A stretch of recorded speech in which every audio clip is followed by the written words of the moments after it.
আরজিকর কাণ্ড নিয়ে তোলপাড় হয়ে উঠেছে রাজ্য থেকে দেশ। বিভিন্ন জায়গায় চলছে প্রতিবাদ মিছিল, বিভিন্ন হাসপাতালে নিরাপত্তা সুনিশ্চিত করতে চলছে আন্দোলন। শনিবার সন্ধ্যায় তারই প্রতিবাদে দোষীদের দৃষ্টান্তমূলক শাস্তির দাবিতে প্রতিবাদ মিছিলে পা মেলালো প্রদেশ কংগ্রেস সভাপতি অধীর রঞ্জন চৌধুরী।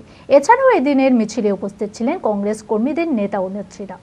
মানসিক স্বাস্থ্যের জন্য সবার আগে যে নামটি মনে ভেসে ওঠে, সুস্থ মনের ঠিকানা মনোবীক্ষণ। যোগাযোগ নাম্বার 7477799516।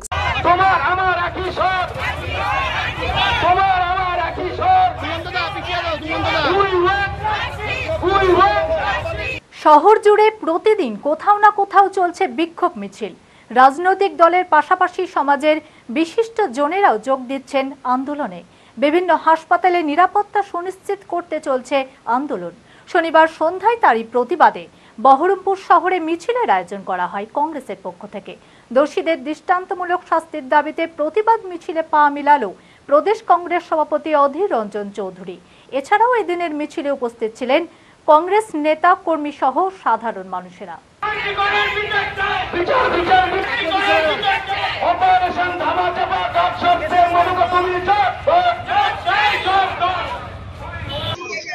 নানা রকম তাল বাহানা করে অপরাধীদের রক্ষা করার চেষ্টা তো হয়েছে, কিন্তু মানুষ তো থামছে না। মানুষ যখন থামবে না, আমরাও থামবো না। আমরা তো মানুষেরই অংশ। বাংলার মুখ্যমন্ত্রী আজ পর্যন্ত নিজে একবার দুঃখ প্রকাশও করেননি। বাংলার মুখ্যমন্ত্রী উচিত স্বাস্থ্যমন্ত্রী হিসেবে অন্তত ক্ষমা চাওয়া, পুলিশ মন্ত্রী হিসেবে ক্ষমা চাওয়া ব্যর্থতার জন্য, তাও করার সৌজন্য তিনি দেখাননি। মানুষ থামছে না, তাই পাল্টা মিছিল করছে, পাল্টা তার দলের লোককে নামিয়ে দিচ্ছে ময়দানে।